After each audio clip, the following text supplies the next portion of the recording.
Okay, Barbara, I wanted you to see this. First of all, this is a painting that my good friend Victoria Oberfeld did of Colette a really long time ago. It was in 92. She studied with Botero.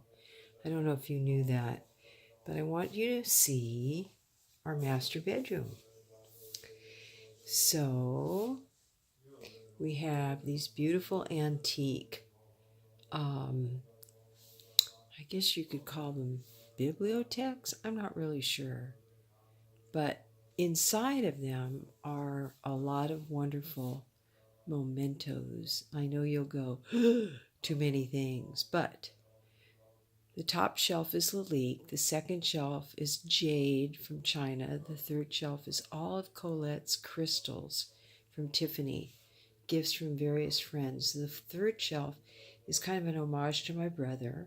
The fourth shelf is just roses, and the fifth shelf are some glass antiques. And I collect hat boxes, and these are from France.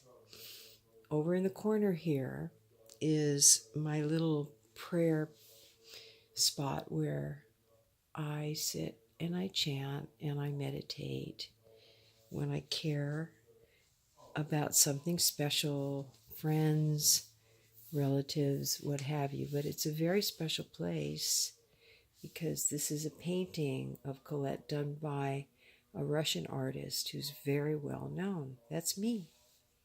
Right there. You can see the similarity. Colette's favorite movie was Bambi. That's why this is here. And because our garden is so lush with roses, every day I cut them, put them here. And this is a little special treat for Journey. He's got his own special blanket, and I keep it here for him. There are other little mementos in the corner. Olivia, my mother, and an Irish setter. More little pictures of Colette. And my brother and Gardner, his very special significant other. And then we move over here to the second bibliothèque, and we have these soldiers, which belong to Lenore. I think you might remember them. And we come down here, and this was my brother's beautiful bowl. This is Lalique, valued at about $5,000, but I keep it here. And our view here from the double doors looks out to the chateau. It's quite beautiful. And this painting here is very, very old. It belonged to my mom. And it was painted in 1897 by a Jewish artist. And I found out about it. It's the beginning of the Industrial Revolution. And the woman seated at the table with her cafe au lait, which you can see here, reminded my mother very much of her grandmother, who at the same time was probably pondering the same question as to what will become of us.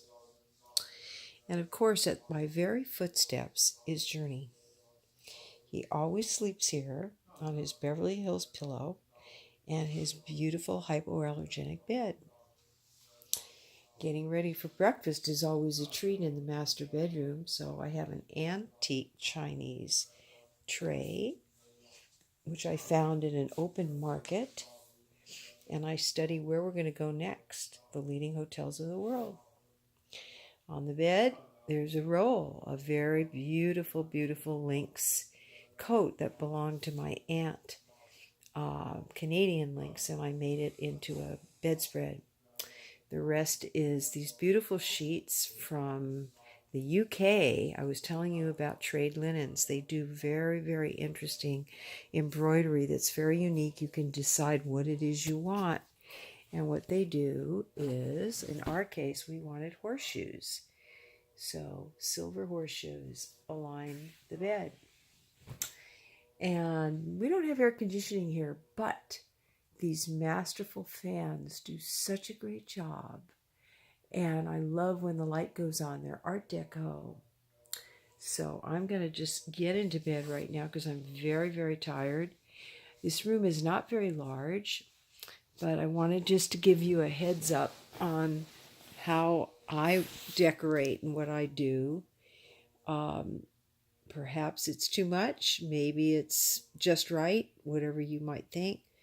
Our problem is we have too many things. We have no place to put them. So rather than stick them in a garage somewhere, I've decided to utilize them.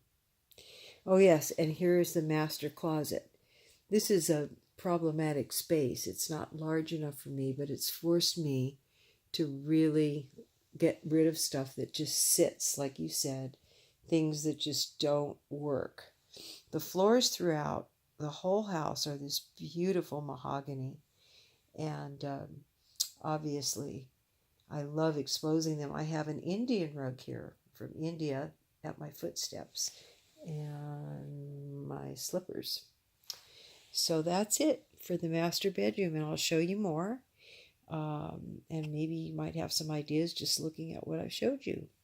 I send my girlfriend's sister a big kiss, and to her husband a big hug, and love you both so much. Let's say goodnight to this charming woman somewhere in France who's just looking out that window view at that smokestack, wondering what will become of the environment. Night, night.